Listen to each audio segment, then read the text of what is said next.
अगली कड़ी में हमारे साथ जुड़े हैं मुख्य वक्ता के रूप में प्रोफेसर टीपी सिंह सर, जो कि प्रोफेसर हैं पॉलिटिकल साइंस डिपार्टमेंट में, बनारस हिंदू यूनिवर्सिटी वाराणसी में।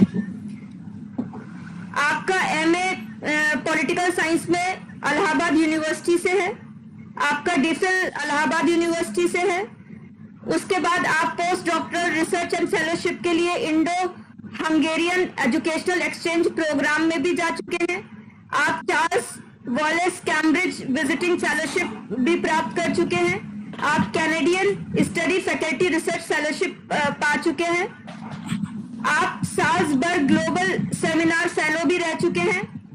आपके खाते में 2 रिसर्च प्रोजेक्ट जो कि यूजीसी ग्रांट कमीशन और आईसीएसएसआर की तरफ से मिल चुका है। आपके 50 से ज्यादा पब्लिकेशन है। इसी तरीके से आप बहुत सारे जगहों पे जाकर के 50 से ज्यादा सेमिनार में भी पार्टिसिपेट कर चुके हैं और सभी को अपने बातों से जागृत कर चुके हैं। इसी के साथ ही साथ आप विजिटिंग फेलोशिप ले चुके हैं, वो भी साल्सबर्ग ग्लोबल सेमिनार ऑस्ट्रिया से, centre for international governance innovation Waterloo Ontario Canada से। आप 2 पीएचडी अवार्ड करा चुके हैं, 3 सबमिट करा चुके हैं और 8 पर अभी काम चल रहा है। आपके पास एडमिनिस्ट्रेटिव एक्सपीरियंस में आप coordinator centre for study of social exclusion and inclusion policy के 2016 से अब तक हैं। कोर्स कोऑर्डिनेटर रह चुके हैं वर्कशॉप्स के, वार्डन रह चुके हैं। इसी तरीके से आप governors nominee on the selection committees रह चुके हैं। बहुत बहुत स्वागत और अभिनंदन करती हूँ सर। तो मैं आपको सबको बुलाना चाहती हूँ आदरणीय प्रोफेसर टीपी सिंह सर को। बहुत बहुत नमन सर, स्वागत सर। लिपियन भी रह चुके हैं। Okay, thank you so much. Thank you so much, Rajshri, for elaborate introduction. Am I audible? Yes, sir. Yes, sir. Yeah. It's always great pleasure to interact with the faculty and the students of Baba Saheb Bhimrao Ambedkar University. Most of the faces are familiar over there. I'm frequent visitor of that university, and personally for me it is a kind of home away from home. I feel honored and privileged to be invited here and to speak in this important commemorative program. So respected Professor Sanjay Singh ji, the Honorable Vice Chancellor of this university, probably who has not joined so far. Hope in between he will join. Respected Professor Preeti Saxena ji, with whom we did this LEAP program in Delhi as well as in University of Virginia, and Professor Victor Babu ji, who is the registrar of the Ambedkar University, Professor Silpi Verma ji, who is the Silpi of this program, and it is because of her I am here interacting with you all. So thank you, Silpi ji, for this invitation. My friend from Lucknow University, Dr. Raghavendra Singh, who is the Associate Professor in Department of Political Science, Lucknow University. And my own student, Digvijay Jaiswal, who is no longer with us, but who has joined the Ambedkar University. I am seeing who has also joined this program, so he is LLM student in your university. And Professor Kiran UV, many other professors, faculty and students of Ambedkar University. And my own student, I can see my several students have also joined this program. Vishal, Vikas Chaube, Sweta, Kriti, Ranjana, Devipani, many are there. So it is I'm getting the feeling that I'm going to speak to the people who are quite well known to me. Professor Victor Babu has already spoken in great detail about the history, how we won the freedom, and he also referred to many events. As you all know, I'm a student of political science, and in political science also I'm a student of international relations. So I must accept my limitations while speaking on a topic which is purely related to history. as my previous speaker has said that this is the Azadi Ka Amrit Mahotsav. So we are celebrating the 75 years of our independence. In fact, the 75 years of our independence will come in 2022 on 15th August. But as you know that our Prime Minister always surprises us with the innovative ideas, out-of-box thinking. So he has started this program 75 weeks in advance, and he has just coincided this program with the March, with the beginning of the Dandi March, which happens to be today, the 12th March, and probably 75 events, and our Prime Minister is very fond of the acronym and the numbers, etc. So, and his ideas is mainly aimed at bringing in all kind of people in this commemorative events.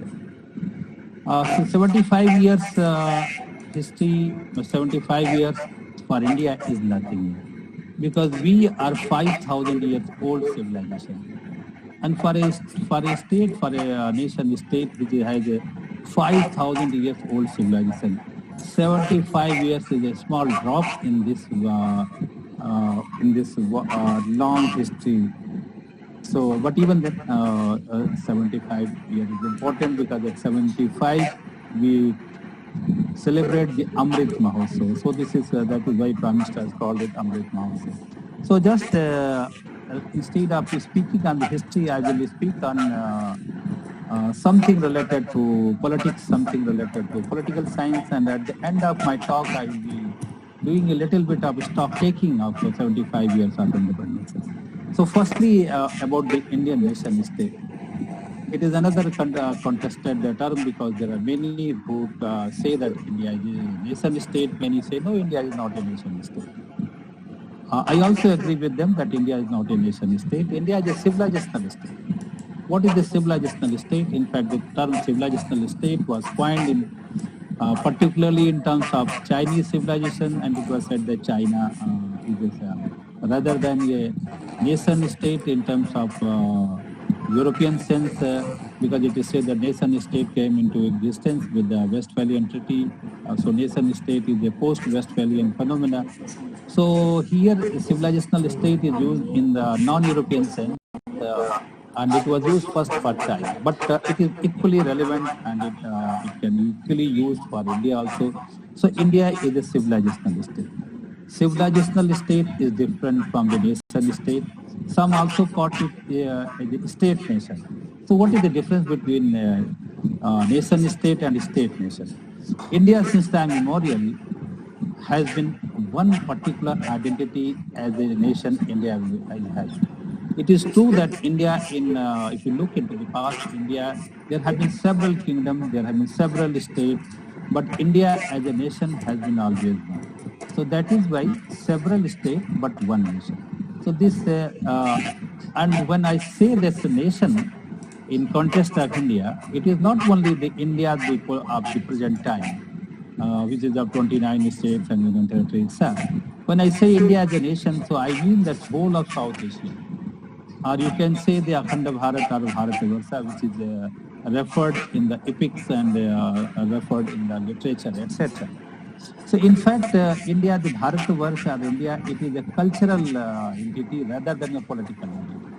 So it is a cultural unit. So when we say that Bharat, the Bharatavarsha, India, it is a cultural thing, and in that sense, it is a civilization. In every part of the time, even at the present time, also there are many states. Bangladesh is there, Pakistan is there, Myanmar is there, Sri Lanka is there, etc. But if we take the whole of South Asia, so this has been one cultural unit. So in that way, India is a civilizational state, and it is a different. And the idea of India, it is again another contested term. So it has been articulated in different ways, interpreted in different ways. So one idea of India, it was given by the Congress, it was given by the Nehru, and it was been beautifully articulated by Sunil Khilnani in his famous book, Idea of India. But here when we say the idea of India, the Bharatavarsha, even India is also not correctly referring to this concept. So the whole of Bharatvarsh, the whole of South Asia, even in South Asia a little bit extended, because Afghanistan has been part of India in the past. And this India has always been attracting the attention of the global community, international community. One thing more about this Indian civilizational state is, as Iqbal has said that कि कुछ ऐसी बात है कि हस्ती हमारी मिटती नहीं. There have been many civilizations. The Mesopotamian civilization was there, Greek civilization was there, the Roman civilization was there, many civilizations were there. But among all these civilizations, it is the Indian civilization which has always survived. And in fact, the Chinese civilization has also survived. But the kind of colonization, the kind of invasion from outside, and the kind of the alien rules which India had. Because you see, if you look at the history of India, the Delhi Sultanate, the Mughal period, etc., India was under the political control, the political hegemony of the people who came from outside. But there was something in India which is resilient, and this India, which was characterized by its religion, which characterized by its culture, characterized its value system, which was so resilient that even the long period of the rule by the foreigners, which was the Mughal Empire, the Delhi Sultanate, etc., it was not able to absorb or finish off or destroy the separate, distinct Indian cultural national identity. A beautiful book has been written by A.L. Wasam, the wonder that is India.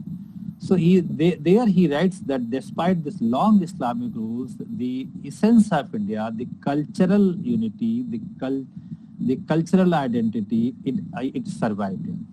And even there was conversion, many religions came, conversion happened, etc. But despite all these conversions, etc., that the basic Indian culture, which has been since Vedic time, etc., it has survived. Yeah. So in that sense, as Iqbal said, कि कुछ हमारी है हस्ती जो कि मिटती नहीं. इतना के बाद मेसोपोटामिया खत्म हो गए, ग्रीक सिविलाइजेशन खत्म हो गए, रोमन सिविलाइजेशन खत्म हो गया, सभी सिविलाइजेशन खत्म हो गए, लेकिन इंडियन सिविलाइजेशन आज भी इंटैक्ट है. चाइनीज सिविलाइजेशन भी इंटैक्ट है, लेकिन चाइनीज सिविलाइजेशन, चाइना जैसा कि आप जानते हैं, कभी यूरोपियन के कंट्रोल, स्फीयर ऑफ इन्फ्लुएंस वहाँ जरूर था, यूरोपियन कंट्रीज का कंट्रोल वहाँ काफी था, लेकिन जिस तरह से कॉलोनी इंडिया हुई उस तरह से कॉलोनी चाइना कभी नहीं रही. तो इस दृष्टिकोण से यहाँ महत्वपूर्ण है कि इंडिया जो है इतना लॉन्ग जो है इस्लामिक रूल था, इतना 200 साल का जो ब्रिटिश अंग्रेजों का शासन था, उस सब को भी इसने फेस करने के बावजूद भी जो उसकी अपनी आइडेंटिटी थी उसको अब उसने प्रोटेक्ट करके प्रिजर्व कर दी. So this thing is very important about India.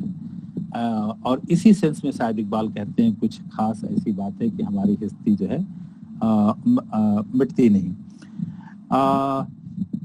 उसके बाद हम थोड़ा सा 75 वर्ष है तो हम स्टॉक टेकिंग करेंगे कि व्हाट हैज बीन, और briefly about the history also, history writing. अभी जो हिस्ट्री है, मतलब जो हम पढ़ाए जा रहे हैं, it is always said about the history that history is always written by the people who have won the battle, won the war. The victorious people write the history. Who are in the governance, they write the history. History के बारे में कहा गया कि history is always constructed है. तो अभी ये जो हिस्ट्री का है, अभी इसमें प्रधानमंत्री ने कहा है और लोगों ने कहा है कि भाई history should be rewritten, and there are many unsung heroes of our freedom struggle, and those unsung heroes have not got the proper space in the history writing. सभी डिस्ट्रिक्ट में, सभी रीजन में, सभी कुछ में है. जैसे आपके लखनऊ की बात कर रहे हैं, ढेर सारे लखनऊ के ही हैं, हजरत महल कोई हैं, झलकारी बाई हैं, या ढेर सारे हैं लखनऊ के लोग, हर जगह लोग हैं. तो सब इन लोगों का भी इंडिया की स्ट्रगल फॉर इंडिपेंडेंस में रोल रहा है, लेकिन ये सब जो अनसंग हीरोज थे उनको उतना इम्पोर्टेंस नहीं दी गई है जितना दी जानी चाहिए थी. तो अभी गवर्नमेंट ऑफ इंडिया का भी प्रोजेक्ट चल रहा है हिस्ट्री राइटिंग का, कि जो अनसंग हीरोज हैं हमारे इंडिया स्ट्रगल फॉर इंडिपेंडेंस के, उनके बारे में भी लिखा जाए, उनकी हिस्ट्री को भी लाई जाए. तो और जो हिस्ट्री वर्तमान में है जो डोमिनेटेड है by certain families, by certain ideas etcetera, तो उसको भी करेक्ट करने की जरूरत है, ऐसा की जो है। तो जो मेन स्ट्रीमिंग ऑफ हिस्ट्री है, या जो ढेर सारे लोग हैं जो बिल्कुल हिस्ट्री राइटिंग में बाहर हो गए हैं और कुछ फैमिली तक ही हिस्ट्री समिट के हो गई थी, तो उसके ऊपर भी रिविजिट करने की बात हो रही है।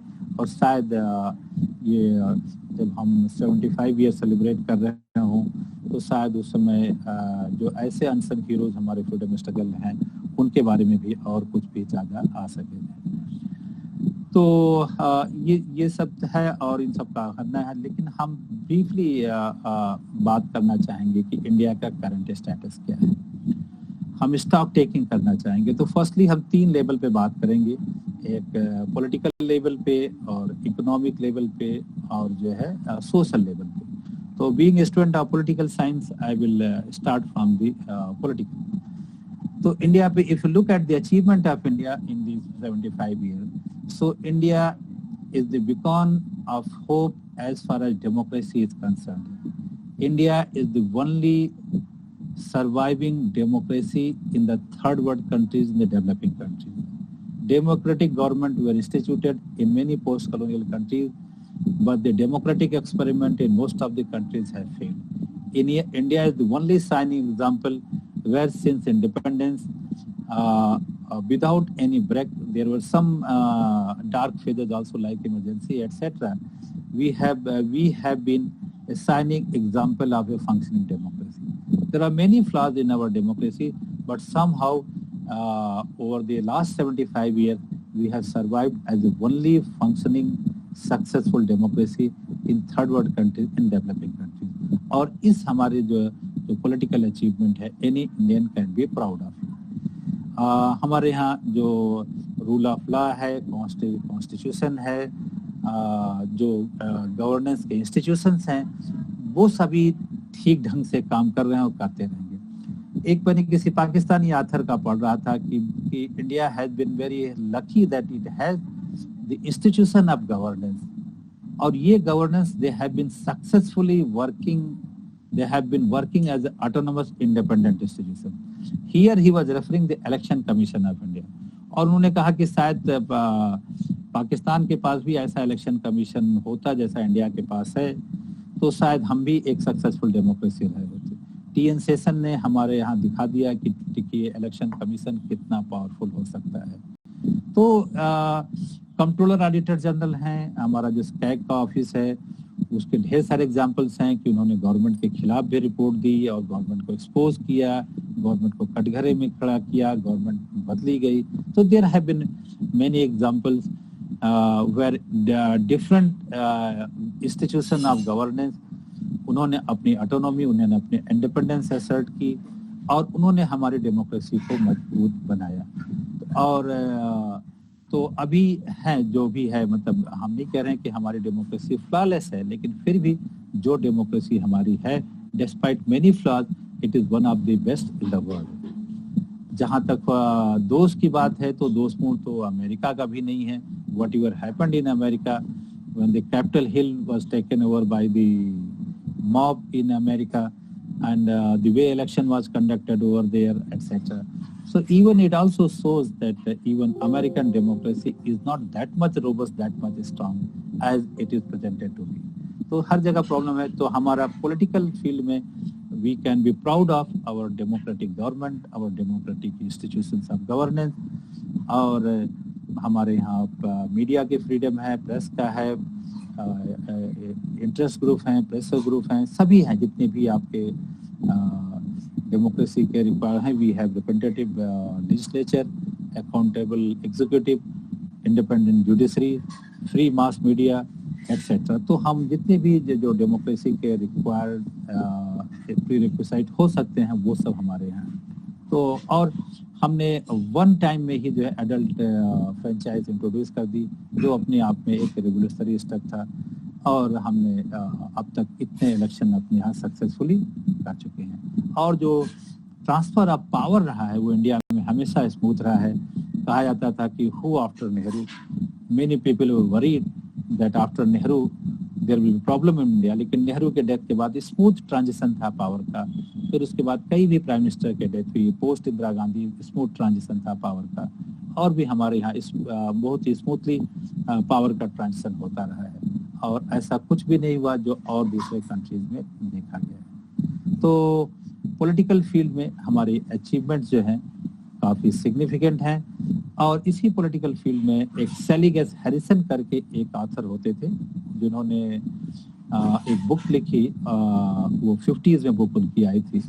और उस सैली गेस हैरिसन ने उसमें ये प्रेडिक्शन किया था कि India will not survive as a nation state, India will not survive, it will disintegrate. So his argument was that balkanization of India is inevitable. और दूसरी तरफ सैली गेस हैरिसन का प्रेडिक्शन था कि Pakistan will survive as a single nation state. His argument was कि India is such a vast country, heterogeneous country, there is nothing in India which unites the whole of the country.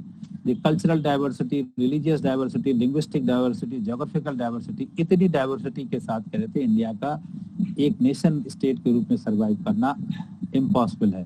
दूसरी तरफ पाकिस्तान के case में उन्होंने कहा कि at least religion is one factor, Islam is one factor, it will keep Pakistan united as a one political unit. Selig Harrison has been proved wrong. It is the Pakistan जिसको उन्होंने predict किया था कि वो एक इंटैक्ट पॉलिटिकल यूनिट रहेगा।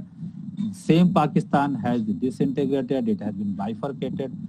In East Pakistan has become Bangladesh, West Pakistan has become Pakistan. So disintegration, it is not India which has disintegrated, as was the prediction of Sally Harrison. In fact, it is Pakistan जिसको उन्होंने कहा था कि इस्लाम एक वहाँ unifying force है और उसको यूनाइट रखेगा, वो पाकिस्तान डिसइंटीग्रेट कर गया है। तो हमारे जो डूम सेयर थे, जो हमारे उसकी बात कर रहे थे, they have been proved wrong. और इंडिया डिसइंटीग्रेशन छोड़ दीजिए, हमारी सीमाओं में थोड़ा बहुत विस्तार ही हुआ होगा, कम नहीं होगा, उसमें कोई कमी नहीं हुई है। तो India must would have expanded little bit, because at the time of independence Sikkim was not part of our Indian Union. Now Sikkim is also part of us. So there has been no shrinkage of our boundary, there has been no disintegration. So all these have been proven. So political field में हमारी achievement इस हिसाब से काफी significant है। दूसरा हम economy के फील्ड में, क्योंकि economy is the main yardstick on which the success or failure of a nation is measured. ठीक है, हमारी इकोनॉमी के फील्ड में सक्सेस उतनी नहीं रही है जितना कि चाइना की रही है, बट चाइना की जो इकोनॉमिक ग्रोथ हुआ है उसके पीछे जो है उनका authoritarian government, non democratic government भी एक इम्पोर्टेंट फैक्टर रहा है। हमने डेमोक्रेसी के साथ, पॉलिटिकल डेमोक्रेसी के साथ, लिबरल डेमोक्रेसी के साथ जो मैक्सिमम पॉसिबल ग्रोथ हो सकता था उसको हमने अचीव किया है। आज इंडिया की इकोनॉमी जो है लीडिंग इकोनॉमीज में है। यदि परचेजिंग पैरिटी टर्म्स में देखा जाए, पीपीपी के टर्म्स में देखा जाए, तो India is the third largest economy after China, after United states of America, China, India is the third. PPP के टर्म्स में या जीडीपी के टर्म्स में देखेंगे तो भी हमारी जो है विश्व की 5 जो लीडिंग इकोनॉमीज उनके अंतर्गत आती है।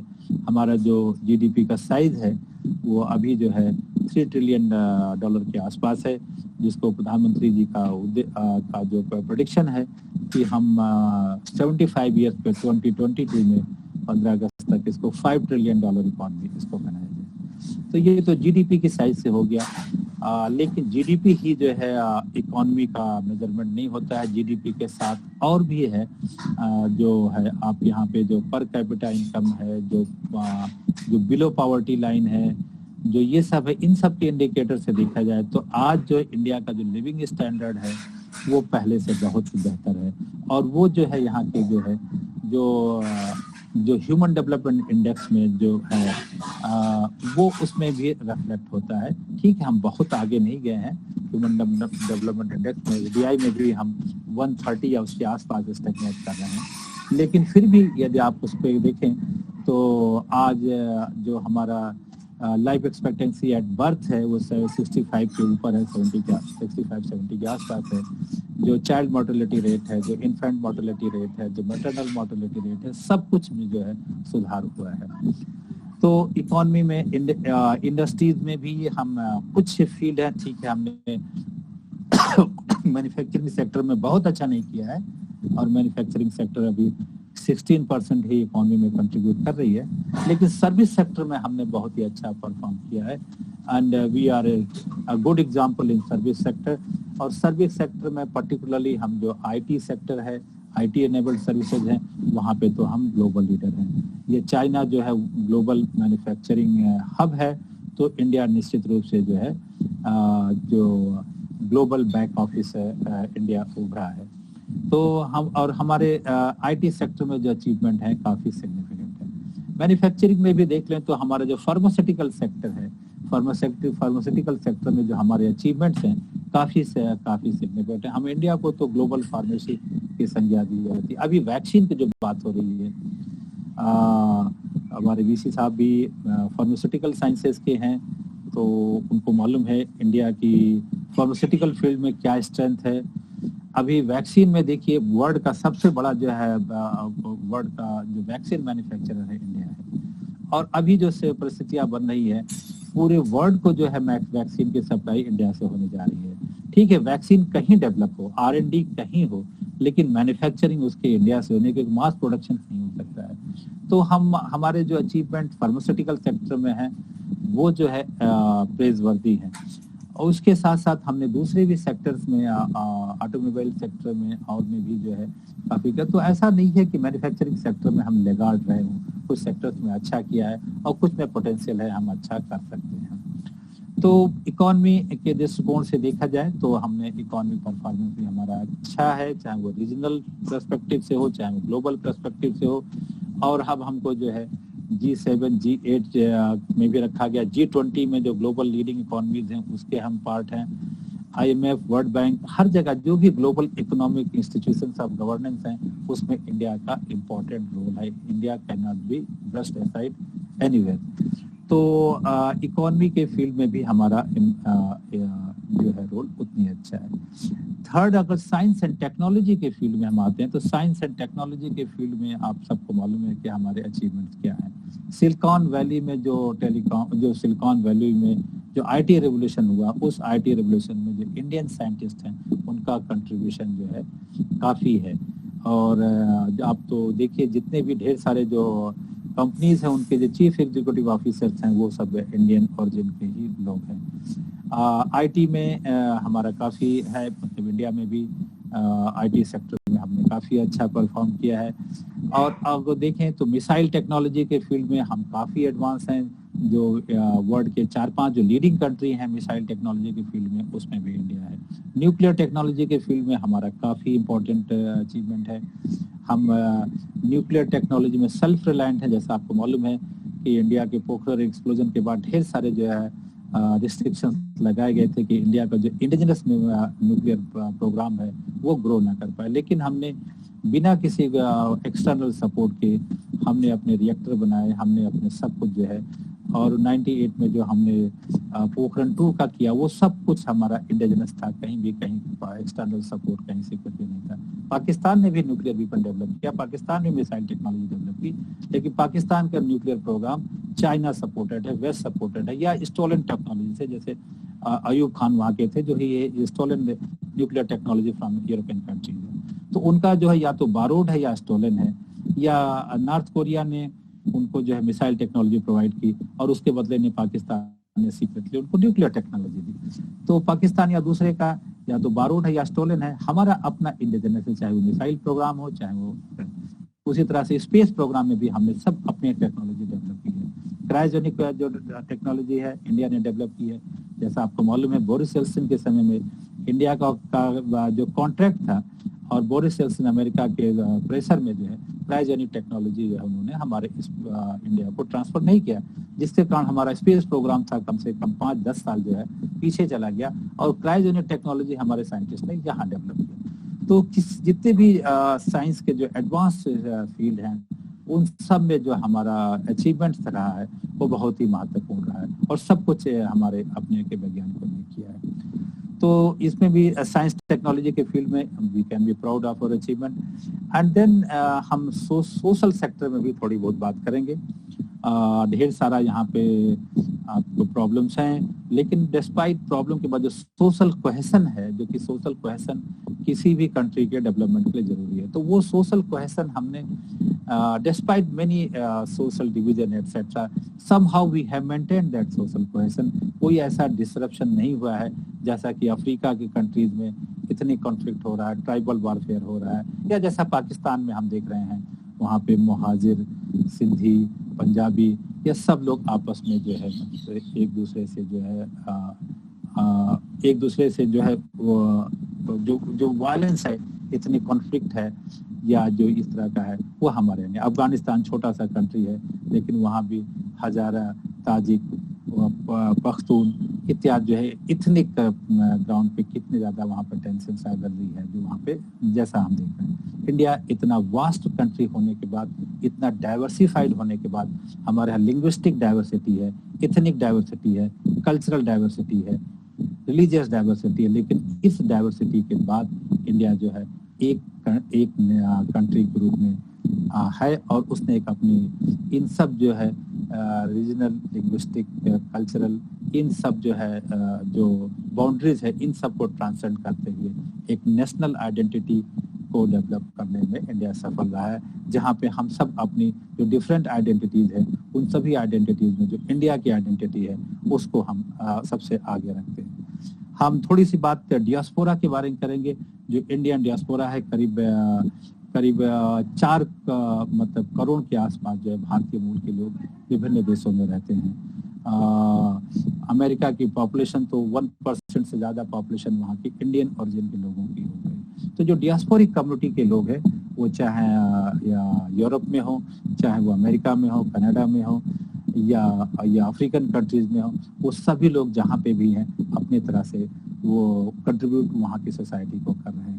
और ये जो डियास्पोरा के लोग हैं वो भारत से भी जुड़े हैं। और अगर जो गल्फ में डियास्पोरा की बात करेंगे तो ढेर सारे गल्फ कंट्रीज हैं, वहाँ उन जो गल्फ कंट्रीज के जो टोटल पॉपुलेशन है उससे ज्यादा हमारे इंडियन डियास्पोरिक कम्युनिटी के लोग हैं। जो कुवैत है ये या दूसरे जो ढेर सारे गल्फ कंट्रीज हैं, छोटे छोटे कंट्रीज हैं, वहाँ पे जो इंडियन एक्सपेट्रिएट हैं उनकी संख्या वहाँ के जो मूल निवासियों से ज्यादा है।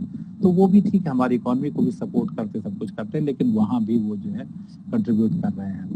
तो और ये डियास्पोरा के भी ये जो हमारे सॉफ्ट पावर का एक इम्पोर्टेंट स्रोत है। तो आज की एज में मतलब जो पावर की जब हम बात करते हैं तो पावर से हमारा केवल हार्ड पावर से ही तात्पर्य नहीं है। हार्ड पावर तो उतना रिलायबल नहीं जितना soft power. Soft power is equally important and soft power hard power मिल करके ही जो है पावर को कंप्लीट करते हैं। और जोसेफ ने इसे हार्ड पावर और सॉफ्ट पावर के जो कॉम्बिनेशन है जो उसको उन्होंने स्मार्ट पावर की संज्ञा दी है। तो right now India is having the hard power, soft power, and since India is using these two power judiciously, so we can say that India is using its power very smartly in the international community to increase its global profile, regional profile, etc. तो यहाँ पे भी military के terms में भी हम देखें तो इंडिया की जो है जो मिलिट्री स्ट्रेंथ है वो अमेरिका, चाइना और रसिया के बाद चौथी सबसे शक्तिशाली मिलिट्री इंडिया की मानी जाती है।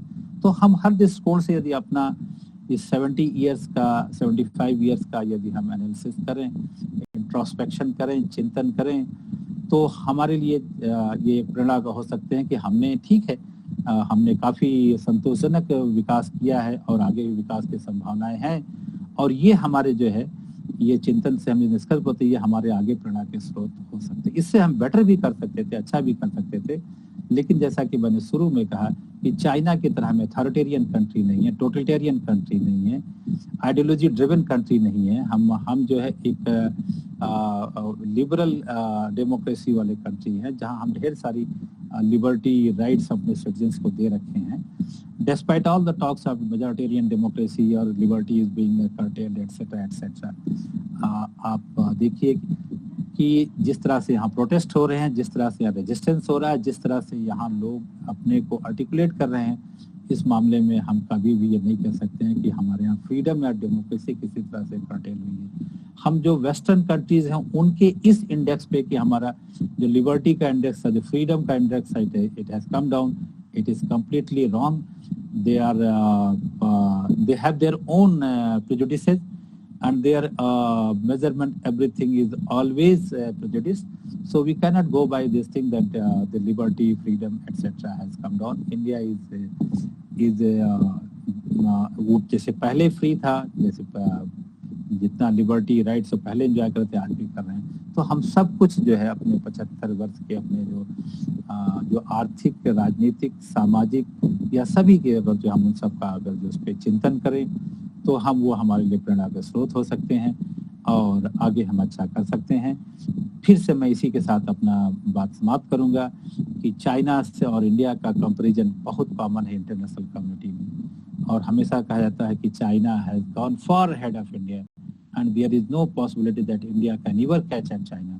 लेकिन चाइना का जो ग्रोथ रहा है, जो चाइना का डेवलपमेंट रहा है, जो चाइना ने अचीव किया है, वो किस कीमत पे किया है, वो चाहे इन्वायरमेंट का कीमत हो, वो चाहे वो ह्यूमन राइट्स का कीमत हो, लिबर्टी का कीमत हो, वो उतनी कीमत अदा करके हम इतना रैपिड ग्रोथ अपने यहाँ नहीं चाहेंगे। हमने जो कुछ भी अचीव किया है, जिनके साथ अचीव किया है, उस पर हमको संतोष है, उस पर हमको गर्व है और वो हमारे लिए प्रेरणा की है। बस इसी के साथ मैं अपनी बात खत्म करूंगा।